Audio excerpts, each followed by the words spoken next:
Indian भाइयों और बहनों, स्वागत है हमारे चैनल साधु संत में। नासा के खगोलशास्त्री केविन हैंड कहते हैं, अगले 20 वर्षों में हम यह पता लगाएंगे कि ब्रह्मांड में हम अकेले नहीं हैं। 2024 में पृथ्वी सूर्य के बीच L2 पॉइंट पर शक्तिशाली टेलीस्कोप स्थापित किया जाना है, जो दूसरे सूर्योग्रहों की तस्वीर देगा। अमेरिका में एलियन या बिगफुट को लेकर वैज्ञानिक अध्ययन के लिए कई केंद्र काम कर रहे हैं। देखिए, हिंदू और इस्लामी मान्यताओं में एलियन के बारे में क्या कहा गया है। ब्रह्मांडा बहवा संति ब्रह्माद्या अपि तत्रगा, अर्थात ब्रह्मांड अनेक है और उन ब्रह्मांडों के ब्रह्मा आदि देवता भी अनेक है। देवी पुराण 63 के इस वाक्य से सिद्ध है कि ब्रह्मांडों की संख्या कम नहीं है। इसलिए जैसी हमारी धरती है, जैसे इस धरती के जीव हैं, वैसे अन्यत्र भी संभावना है। हमारा दर्शन कहता है कि जब ईश्वर सृष्टि करना चाहता है तो परमाणुओं में क्रिया उत्पन्न हो जाती है। दो परमाणु मिलकर द्वैणुक की तथा उन दोनों से त्रिणुक की उत्पत्ति होते होते संख्य परमाणुओं के मेल से पृथ्वी की रचना होती है। स्पष्ट है, अरबों खरबों आकाश गंगाओं के बीच महाविस्फोट वाली घटनाएं होती रही होंगी और समानांतर ब्रह्मांडों का निर्माण भी होता रहा होगा। जब अनेक ब्रह्मांड होंगे तो हमारे जैसे जीव भी वहाँ होंगे ही। हाँ, वातावरण भौगोलिक संरचनाएं समान होने से साम्य हो, पर यह कैसे कहा जा सकता है कि जिस ब्रह्मांड के हम एक अंग हैं, दूसरे ब्रह्मांड के वासी हमसे कम या अधिक विकसित हैं। जैसे हम अन्य ग्रहों के बारे में खोज कर रहे हैं, वे भी करते होंगे। लेकिन देवी पुराण के अनुसार महाकाली ने जब कहा कि पता लगाओ कि किस ब्रह्मांड के ब्रह्मा, विष्णु, रुद्र और इंद्र मेरे लोक में दर्शनार्थ आए हैं, तो वे देव चकरा गए। तो हमारी क्या स्थिति होगी? क्या हिंदू देवी और देवता एलियंस थे? यह बात बिल्कुल विश्वास करने योग्य नहीं है।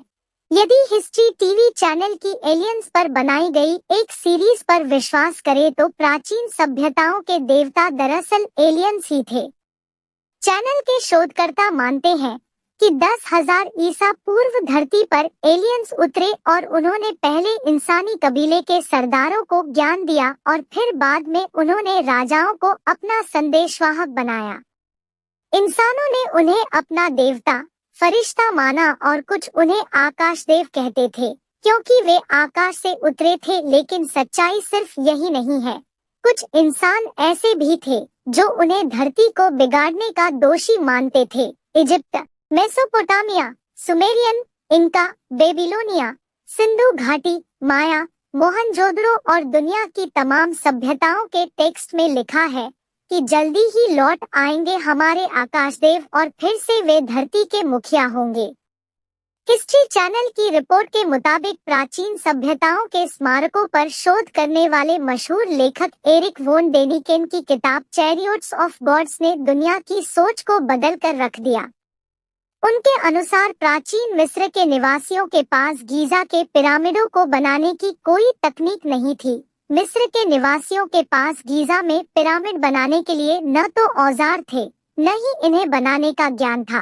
इस तरह इन्हें अवश्य ही एलियंस ने बनाया होगा। यदि भारत के संदर्भ में बात करें तो ऐसे कई मंदिर हैं जिन्हें आज की आधुनिक मानव तकनीक से भी नहीं बनाया जा सकता। प्रोफेसर एरिक वोन डेनिकेन ने 1971 में कोलकाता के संस्कृत विश्वविद्यालय के प्रोफेसर दिलीप कंजीलाल के प्राचीन वैदिक भाषा का आधुनिकीकरण किया है। उन्होंने इन ग्रंथों के शोध के आधार पर कहा कि हिंदू देवता एक फ्लाइंग मशीन में बैठकर स्वर्ग से धरती पर आते थे। इन ग्रंथों में बहुत बारीकी से इसका ब्यौरा मिलता है कि उनके ये विमान कैसे दिखते और कैसे वे एक जगह से दूसरी जगह जाते थे। दक्षिण भारत के मंदिर उन विमानों की तरह ही बनाए गए हैं। प्राचीन एस्ट्रोनॉमी के अनुसार भगवान विष्णु एक एलियंस थे। उन्होंने अपने दोनों पार्षदों जय और विजय को वैकुंठ से निकाल दिया था, क्योंकि उन्होंने सदा अंतरिक्ष में विचरण करने वाले 4 कुमारों सनक, सनंदन, सनातन और सनत कुमार को वैकुंठ में आने से रोक दिया था। तो उन्हें चारों कुमारों का श्राप झेलना पड़ा और फिर उन्होंने धरती पर हिरण्याक्ष और हिरण्यकशिपु के रूप में जन्म लिया। कहीं ऐसा तो नहीं कि शोधकर्ता हिंदू देवी देवा और भगवानों को एलियन साबित कर पश्चिमी धर्म को ही असल में धर्म घोषित करने की कोई साजिश रच रहे हो। भारतीय पौराणिक शास्त्रों में उल्लेख मिलता है कि कई देवताओं को नियमों का उल्लंघन करने या किसी शाप के चलते स्वर्ग से निकाल दिया गया था, फिर उन्हें धरती पर दिन गुजारने होते थे। ये देवता भी कई प्रकार के होते थे, कोई वानर रूप में, कोई सर्प रूप में तो कोई राक्षस रूप में। पौराणिक ग्रंथों में देव और दानवों की जो कथाएं मिलती हैं, वे स्वर्ग और धरती से जुड़ी हुई है। नारद नाम के एक देव दोनों लोकों के संदेशवाहक थे और भी कई संदेशवाहक थे, लेकिन वे सबसे प्रसिद्ध थे। महाभारत, रामायण और वेद में ऐसे कई लोगों का जिक्र है जो हमारे ग्रह के नहीं थे। प्राचीन एस्ट्रोनॉमी के शोधकर्ता मानते हैं कि भारत के पौराणिक ग्रंथों में जिस यति का उल्लेख मिलता है वह एलियंस ही रहा होगा। इसके अलावा शोधकर्ताओं ने पाया कि भारत में विजयनगरम साम्राज्य सर्पदेव से संबंध रखने वाले लोगों ने बसाया था। भारत में जिस नागदेव की पूजा की जाती है वह आधा मानव और आधा सर्प है। निश्चय ही वह एलियंस रहा होगा या ओरायन से आए एलियंसों ने अपने जीन से इस तरह के कई जीव जंतु बनाए होंगे।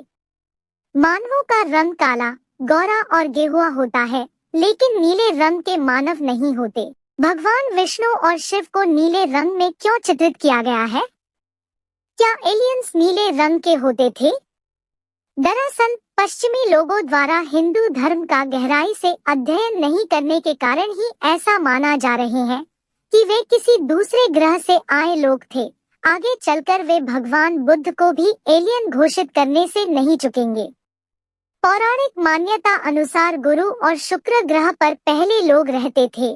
गुरु ग्रह के लोगों ने मंगल को अपनी सैन्य छावनी बनाया था, तो शुक्र ग्रह के लोगों ने चंद्र और मंगल ग्रह पर उनके अंतरिक्ष यानों की देखरेख और युद्ध की ट्रेनिंग होती थी। गुरु ग्रह के शासक ऋषि बृहस्पति थे और शुक्र ग्रह के शुक्राचार्य।